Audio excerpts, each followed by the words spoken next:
Ladies and gentlemen, the Bis-Quits.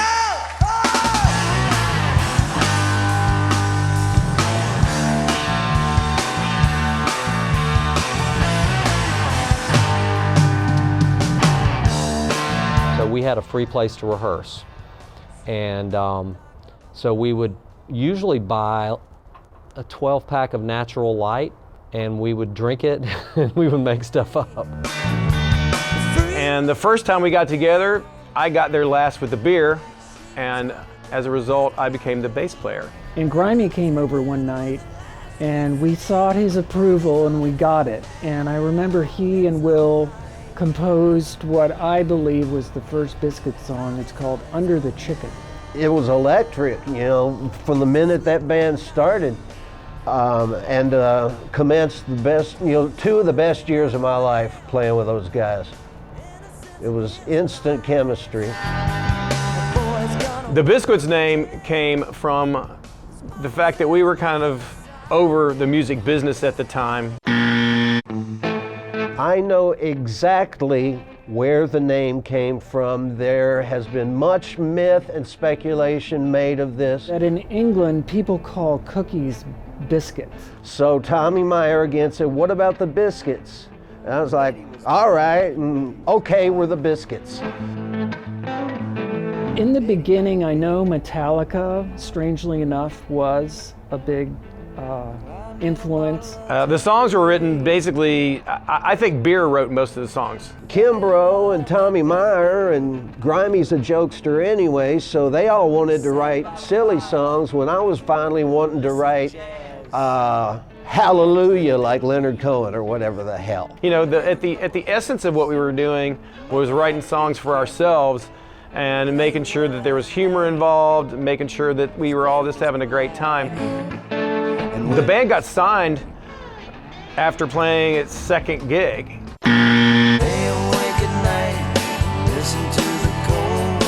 Well, we played the Nashville Entertainment Extravaganza in January of 1993, after having been a band, you know, all of 6 months or so. They came around, I think they saw us at the Extravaganza.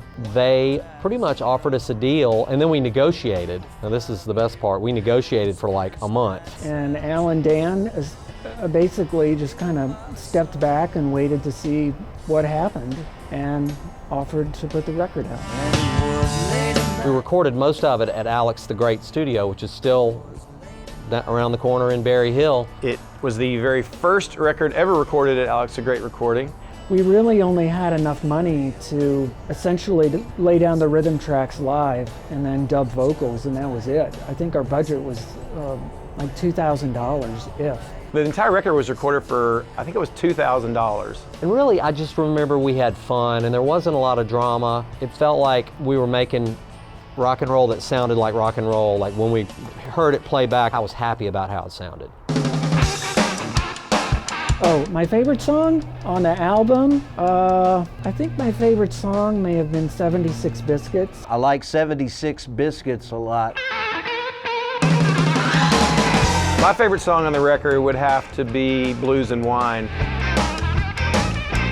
Our live shows, I think, are really what built the reputation of the band. We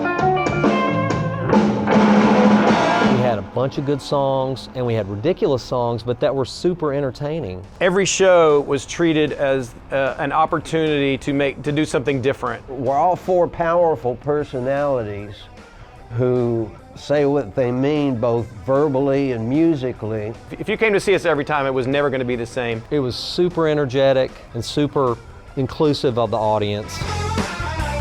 My favorite gig? And my favorite Bis-Quits gig of all was at 12th and Porter. I think our run at 12th and Porter is my favorite sort of group of gigs. When we performed at Oh Boy, at their office, maybe right around the time that our record came out.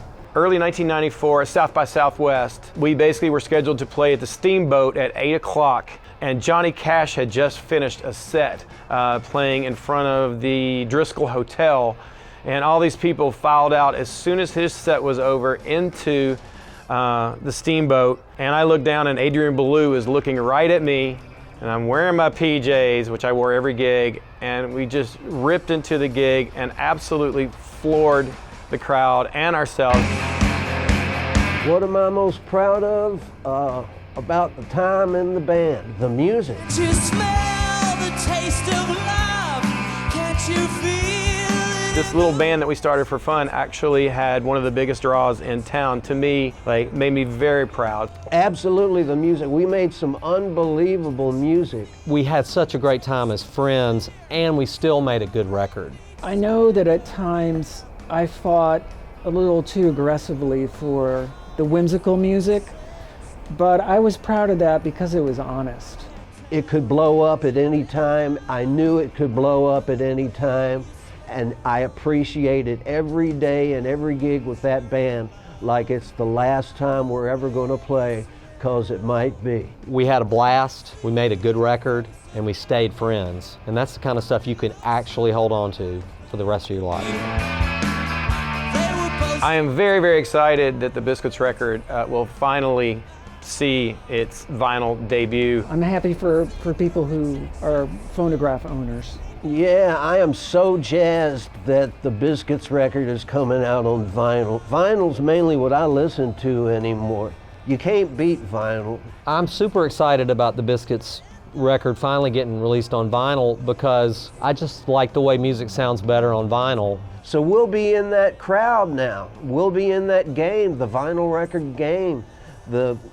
Having the Bis-Quits there for a new generation to discover the way they want to discover it via a 12-inch LP is a beautiful thing. Happy 40th anniversary to Oh Boy Records. We love you, John. We love you, Al. We love you, Fiona, Jody, Eileen, everybody there. Pretty amazing that you guys have been rocking this for 40 years. Congrats. I would be celebrating the 40th anniversary of Oh Boy Records whether I'd ever been in the Bis-Quits or not. We love you, Al, John, and I got to know Billy, Dan and Ellen, Tom Lewis. It was a family for us for a while there. It's nothing but a beautiful memory. Keep it rolling, and thanks for putting our record out twice. Happy 40th anniversary, Oh Boy, and many, many happy returns. You gave me a chance. It was 2 of the best years of my life. Everybody who's ever worked there that I've ever dealt with, not a bum in the lot. All good people. It was a thrill to be on the label that they can't take away from me. They took my spleen, they took my appendix, but I was on Oh Boy Records, and no one can take that away from me. Ever! Till the break of dawn.